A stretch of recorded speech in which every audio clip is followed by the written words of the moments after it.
Hello दोस्तों, welcome back in Anand classes. आज के इस वीडियो में मैं आपको सिंप्लीफिकेशन से रिलेटेड कुछ मैथ सॉल्व करना सिखाऊंगा। तो इस तरह के मैथ में आपको गुना भाग जोड़ घटाव से रिलेटेड कुछ सवाल आपको दिया जाएगा। तो इसको सॉल्व करने से पहले आपको इससे रिलेटेड कुछ बेसिक रूल्स होता है जिसको जानना आपके लिए बहुत ज़रूरी है। अगर आपको ये बेसिक रूल्स पता नहीं है तो आप इस मैथ को कभी सॉल्व नहीं कर पाएंगे, और अगर करते हैं तो हमेशा गलत होने का चांस ज़्यादा रहेगा। तो आइए सबसे पहले हम लोग इसका बेसिक रूल को समझते हैं। तो इसका बेसिक रूल है क्या?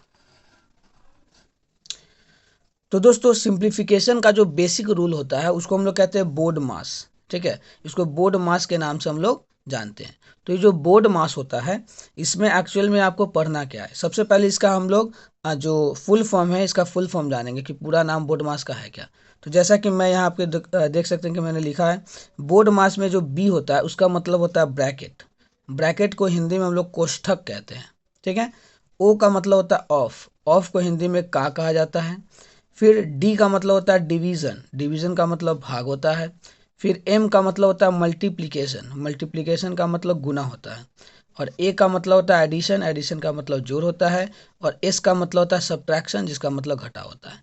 यानी कि जब आप सिंप्लीफिकेशन से रिलेटेड मैथ सॉल्व कर रहे होते हैं तो उसमें आपको सबसे पहले देखना है कि कौन सा साइन दिया है, और सबसे पहले उसको कौन सा साइन का आपको काम करना है। मतलब जैसा कि आप यहाँ पे देख सकते हैं कि इस क्वेश्चन में यहाँ पे माइनस साइन है, फिर डिवाइड का साइन है और मल्टीप्लाई का साइन है। तो सबसे पहले इसमें से किसको हम लोग सॉल्व करेंगे। तो इसमें जो तीन साइन दिया है माइनस, डिवाइड और मल्टीप्लाई, तो इसमें से देखना है कि सबसे पहले कौन सा साइन यहाँ पे बोर्ड मास में आता है। तो चूंकि वहाँ पे मल्टीप्लाई था, डिवाइड था और सब्ट्रैक्शन यानी माइनस का साइन था, तो इसमें आप देख सकते हैं बोर्ड मास में सबसे पहले डी आ रहा है। इन तीन सिंबल में से जो आपको दिया हुआ था माइनस, डिवाइड, मल्टीप्लाई, इसमें से सबसे पहले क्या आता है, डिवाइड का साइन आता है। उसके बाद क्या है, मल्टीप्लाई है, और सबसे लास्ट में सब्ट्रैक्शन है। यानी कि इस रूल को फॉलो करके आपको उस मैथ को बनाना है। ठीक है। लेकिन उस मैथ को सॉल्व करने से पहले और भी इसके बारे में बेसिक चीज़ जो आपको जानना जरूरी है कि ये जो बी से जो ब्रैकेट होता है, तो ये जो ब्रैकेट है वो भी चार प्रकार के होते हैं। अब ये चार प्रकार के ब्रैकेट कौन कौन हो गया। सबसे पहला होता है लाइन ब्रैकेट, जिसको हिंदी में रेखा कोष्ठक कहते हैं। इसको हम लोग इस प्रकार से डिनोट करते हैं, यानी कि नंबर के ऊपर इस प्रकार से आपका रहेगा तो समझ जाइए कि ये लाइन ब्रैकेट है। जैसे आपके यहाँ पे इस वाले क्वेश्चन में देखिए 4 - 1 के ऊपर इस तरीके से आपको एक लाइन दिया गया, जिसको हम लोग लाइन ब्रैकेट कहेंगे। उसके बाद दूसरा नंबर पे स्मॉल ब्रैकेट, जिसको हम लोग छोटा कोष्ठक या छोटी ब्रैकेट भी कहते हैं हिंदी में। तो इसके लिए आपको सिंपल छोटा ब्रैकेट क्या होता है, ये जो आप इस तरीके से करते हैं, तो इसको हम लोग छोटी ब्रैकेट कहते हैं। ठीक है। इसके बाद नेक्स्ट आता है करली ब्रैकेट, जिसको हम लोग हिंदी में मछला या मछली कोष्ठक या मछली ब्रैकेट भी कहते हैं। ठीक है। तो इसको कैसे हम लोग डिनोट करेंगे, तो जो मछली ब्रैकेट होता है ये थोड़ा सा बनाना आपके लिए हार्ड होगा, लेकिन आप लोग प्रैक्टिस करेंगे तो ये आपको इस तरीके से बनाने आ जाएगा। यानी सबसे पहले क्या करना है, इस तरीके से बनाना है, इस ऐसे करना है। आपको देख लीजिए मैं कैसे हाथ चला रहा हूँ, उस प्रकार से आपको ये करना है। बहुत लोग को नहीं बनाने आता है तो बस वो ऐसे ऐसे कर देते हैं और हो गया। तो कभी कभी ऐसे भी आप कर सकते हैं, बट कोशिश कीजिए आपकी इस प्रकार से बनाएं। ठीक है। इसके बाद नेक्स्ट नंबर पे आता है स्क्वायर ब्रैकेट। तो स्क्वायर ब्रैकेट को बड़ा कोष्ठक या बड़ी ब्रैकेट कहते हैं। ये कैसे दिया जाता है, तो नॉर्मली इस प्रकार से आपको घेरना रहता है। ठीक है। यानी नंबर को इस तरीके से घेर दिए तो ये हो गया बड़ी ब्रैकेट। जैसे कि आपको यहाँ पे लास्ट वाले क्वेश्चन में आप देख सकते हैं कि इसमें तीनों ब्रैकेट आपको दिया गया। सबसे पहला ये आपका लाइन ब्रैकेट है, फिर आपका ये छोटी ब्रैकेट है, फिर ये आपका ये करली ब्रैकेट जिसको मछली ब्रैकेट कहते हैं, और सबसे लास्ट में ये स्क्वायर ब्रैकेट है जिसको हम लोग बड़ी ब्रैकेट भी कहते हैं। जब आप ब्रैकेट से रिलेटेड सवाल को सॉल्व कर रहे होते हैं तो सबसे पहले आपको लाइन ब्रैकेट को सॉल्व करना है। उसके बाद छोटी ब्रैकेट के अंदर जो नंबर आएगा उसको सॉल्व करना है। जब ये दोनों हो जाएगा तो जो करली ब्रैकेट यानी मछली ब्रैकेट है उसको सॉल्व करना है, और सबसे लास्ट में स्क्वायर ब्रैकेट के अंदर जो बचेगा उसको सॉल्व करना है। तो बारी बारी से इन सबको हम लोग सॉल्व करना सीखते हैं। तो जैसा कि बोर्ड मास के अनुसार सबसे पहले क्या आता है, देखिए यहाँ पे भी मैं लिख दे रहा हूँ ताकि आपको समझ में आए। BODMAS। ठीक है। तो बी से था ब्रैकेट, ओ से था ऑफ, डी से था डिवीजन या डिवाइड, एम से मल्टीप्लाई या मल्टीप्लिकेशन कह सकते हैं, और ए से था एडिशन, और एस से था सब्ट्रैक्शन। ठीक है। तो सबसे पहले यहाँ पे आप इस क्वेश्चन में आप देखेंगे कि यहाँ पे माइनस का साइन है, डिवाइड का साइन है और मल्टीप्लाई का साइन है। तो इन तीनों में से सबसे पहले आपको क्या सॉल्व करना है, तो यहाँ पे देखिए सबसे पहले यहाँ पे डी से क्या डिवाइड है, एम से मल्टीप्लाई, एस से सब्ट्रैक्शन। तो सबसे पहले डिवाइड का साइन यहाँ पे है, ठीक है इसमें। तो सबसे पहले बोर्ड मास के अनुसार सबसे पहले नंबर पे डिवाइड आएगा इन तीनों में, तो डिवाइड का काम करेंगे। अब डिवाइड का काम करने के लिए आपका यही जो दो नंबर है ये यहाँ से आपको सॉल्व करना है। तो ये और इसको सॉल्व नहीं करना, तो ये सब जैसे वैसे लिखा जाएगा। यानी कि ये 21 था तो ये 21 लिख दीजिए, माइनस दीजिए। अब इसको सॉल्व कीजिए। तो 12 को जब आप 3 से डिवाइड करेंगे, यानी कि 12 को डिवाइड करना 3 से, तो 3 के पावर में 12 कितना बार में आता है? 4 बार में। 3 चौके 12 होता है ना, तो यहाँ पे 4 लिखें, ठीक है। अब ये सॉल्व हो चुका है। अब यहाँ पे ये 2 बचा, इसके आगे का गुना का साइन था, तो यहाँ पे हम 2 दे दिए साइन और ये 2 लिख दिए, ठीक है। अब यहाँ पे हमारा 2 साइन बचा, एक माइनस और एक गुना का, यानी कि मल्टीप्लाई और एक माइनस है। तो इस देखिए मल्टीप्लाई और ये था सब्ट्रैक्शन के लिए, माइनस के लिए सब्ट्रैक्शन यूज़ करते हैं। तो इन दोनों में सबसे पहले मल्टीप्लाई है, ठीक है। तो पहले मल्टीप्लाई का काम करेंगे, यानी कि इसको आप वैसे ही रहने दीजिए 21 को, माइनस का माइनस रहेगा, ये 4 2 जब आप गुना करेंगे तो कितना आ जाएगा? 8। अब लास्ट में माइनस का काम बचा, एक ही साइन है तो बस उसको घटाना है। तो 21 में से आपको 8 घटाना है। तो 21 में से 8 घटाएंगे तो कितना बचेगा? तो 1 में से 8 घटता नहीं है, इसे कैरी लेगा, 11 हो जाएगा। 11 में से 8 घटेगा तो 3 बचेगा और ये बच गया 1, तो ये यानी 13। यानी 21 में से अब 8 घटाएंगे तो आ जाएगा 13। यही हो गया आंसर, ठीक है। तो हो सकता है आपको थोड़ा बहुत इसमें कन्फ्यूज़न होगा, लेकिन इसको वीडियो का फिर से पीछे करके देखेंगे तो थोड़ा बहुत समझ में आएगा। और फिर अगला क्वेश्चन, जैसे जैसे हम लोग क्वेश्चन सॉल्व करेंगे वैसे वैसे आपको ये आते चला जाएगा, ठीक है। तो दूसरा क्वेश्चन सॉल्व करने का कोशिश करते हैं। अब देखिए यहाँ पे 4 नंबर दिया गया है, सॉरी यहाँ पे 5 नंबर दिया गया है, जिसमें 4 साइन है। यहाँ पे देखिए प्लस है, फिर डिवाइड है, फिर माइनस है और फिर मल्टीप्लाई है।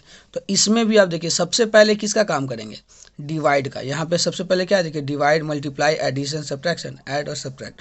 तो सबसे पहले डिवाइड का काम करना है। तो डिवाइड का जो सिंबल है वो 8 और 4 के बीच में, यानी कि आपको सबसे पहले इसको सॉल्व करना है, ठीक। तो बाकी जो नंबर है उसको वैसे लिख देना है। यहाँ 16 था, 16 लिख दिए, प्लस है तो प्लस लिख दिए। अब इसको पहले करेंगे सॉल्व और बाकी इधर जो नंबर है वही रह जाएगा। तो जब 8 को आप 4 से भाग लगाएंगे, यानी 4 के पारे में 8 कितना बार में आता है? 2 बार में। तो यहाँ 2 लिख दिए, ठीक है। अब ये जो था आगे में -2 और 3, ये वैसे ही लिख देना है, ठीक है। इसके बाद आपको क्या करना है कि अब यहाँ देखिए प्लस है, माइनस है और मल्टीप्लाई का साइन है। तो प्लस माइनस मल्टीप्लाई में सबसे पहले क्या आएगा? मल्टीप्लाई आएगा। तो मल्टीप्लाई को आपको काम करना है। तो ये जो बाकी जो नंबर है वही रह जाएगा। मल्टीप्लाई चूंकि 2 और 3 के बीच में, तो इसको सॉल्व करना है। इसको कुछ नहीं करना है, इसको बस जैसा है वैसे आप लिख दीजिए। 16, ये 2 हो गया, फिर ये माइनस। अब ये 2 को पारा 3 बार पढ़ेंगे तो कितना आएगा? 6, 2 3 6 होता है ना, 2 3 6। अब यहाँ पे प्लस और माइनस है। तो सबसे पहले देखिए प्लस और माइनस में एडिशन या सब्ट्रैक्शन जो यहाँ पे यूज़ किया गया है, तो उसमें आपको पहले सेम संख्या को जोड़ना है। यहाँ 16 और 2 प्लस में है, दोनों सेम भी है, इसमें भी प्लस आगे छिपा रहता है, ये भी प्लस में, तो दोनों को जोड़ देंगे। 16 और 2 कितना हो जाएगा? 18 और माइनस ये क्या हो गया? 6। अब दोनों को घटा लीजिए, 18 में से आप 6 घटाएंगे तो कितना बचेगा? 12, आंसर।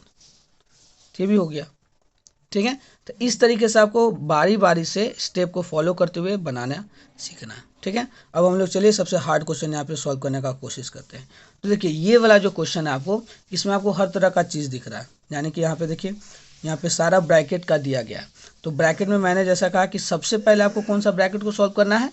सबसे पहले आपको करना है लाइन ब्रैकेट को, उसके बाद स्मॉल ब्रैकेट को, उसके बाद जो कर्ली ब्रैकेट है उसको सॉल्व करना है, और लास्ट में स्क्वायर ब्रैकेट को सॉल्व करना है। तो यहाँ पे सबसे पहले लाइन ब्रैकेट यहाँ पे है, ठीक है, इन दोनों के बीच में। तो भी बाकी जो नंबर है सब वैसा का वैसा लिखा जाएगा। यानी कि 27 है, इसको आप वही रहने दीजिए, माइनस ये जो स्क्वायर ब्रैकेट है वो दीजिए, 18 का 18 रह जाएगा, माइनस फिर कर्ली ब्रैकेट है वो दीजिए, 16 का 16 हो जाएगा, माइनस फिर 5 का 5 हो जाएगा, ये माइनस भी रहेगा। अब ये लाइन ब्रैकेट आ गया, इसको सॉल्व कीजिए। तो 4 में से 1 गया तो बचा 3। अब यहाँ पे ये लाइन ब्रैकेट खत्म, तो बचा क्या? ये स्मॉल ब्रैकेट रहेगा, ये कर्ली ब्रैकेट रहेगा, स्क्वायर ब्रैकेट रहेगा, ये आपको लास्ट में देना है। अब क्या करेंगे, ये तो इसका काम हो गया। अब हम लोग स्मॉल ब्रैकेट को सॉल्व करेंगे, यानी कि ये जो 5 और 3 जो है स्मॉल ब्रैकेट के अंदर, तो बाकी फिर से वही आपको लिख देना है। 27 का 27 हो गया, माइनस दिए, फिर ये 18 का 18 हो जाएगा, फिर माइनस जाएगा, फिर कर्ली ब्रैकेट देना है, 16 का 16 हो गया, माइनस। अब ये 5 को 3 से घटाएंगे, माइनस है तो बचेगा 2। अब 2 जैसी, चूंकि एक नंबर जैसी होगा तो ब्रैकेट खत्म हो जाएगा, यानी ब्रैकेट हट जाएगा। तो यहाँ पे लिख देंगे 2, अब स्मॉल ब्रैकेट का काम खत्म, अब ये कर्ली ब्रैकेट बचा तो आपको वो दे देना है, फिर स्क्वायर ब्रैकेट बचा। उसके बाद फिर से अब हम लोग कर्ली ब्रैकेट का काम करेंगे तीसरे नंबर पे, तो बाकी जो आगे का नंबर है वैसे ही लिखा जाएगा, यानी कि 27 रह जाएगा माइनस, फिर स्क्वायर ब्रैकेट है 18 का 18 हो जाएगा, फिर माइनस देंगे, फिर अब देखिए 16 में से 2 घटेगा तो बचेगा 14 और ये कर्ली ब्रैकेट खत्म हो जाएगा, यानी कि अब बचेगा यहाँ पे 14 लिख देंगे, कर्ली ब्रैकेट हट गया, अब सिर्फ स्क्वायर ब्रैकेट बचा। अब फिर से ये 27 का 27 हो जाएगा माइनस, अब 18 में से 14 घटेगा तो कितना बचेगा 4, ठीक है। अब ये स्क्वायर ब्रैकेट भी हट जाएगा क्योंकि अब एक ही नंबर बचा। अब 27 में से आपको 4 घटाना है, कितना बचेगा 23 हो गया आंसर, यहीं पे समाप्त, क्वेश्चन सॉल्व हो गया। तो आई होप आपको ये मैथ समझ में आया होगा। अगर आपको किसी तरह का डाउट है तो कमेंट में लिखिए और इस वीडियो को बार बार देखिए क्योंकि ये थोड़ा सा हार्ड टाइप का मैथ होता है, लेकिन आप अगर इसका रूल को सही ढंग से फॉलो करते हैं तो आपको ये आसानी से समझ में आ जाएगा। तो दोस्तों फिलहाल इस वीडियो में इतना ही, अब हम लोग नेक्स्ट वीडियो में मिलेंगे नेक्स्ट क्वेश्चन के साथ। तब तक के लिए जय हिंद। वीडियो आपको पसंद आता है तो वीडियो को लाइक करें, अपने दोस्तों के साथ ज़्यादा से ज़्यादा शेयर करें और अगर आप चैनल पर नए हैं तो चैनल को सब्सक्राइब करके जरूर जाएं। Thank you.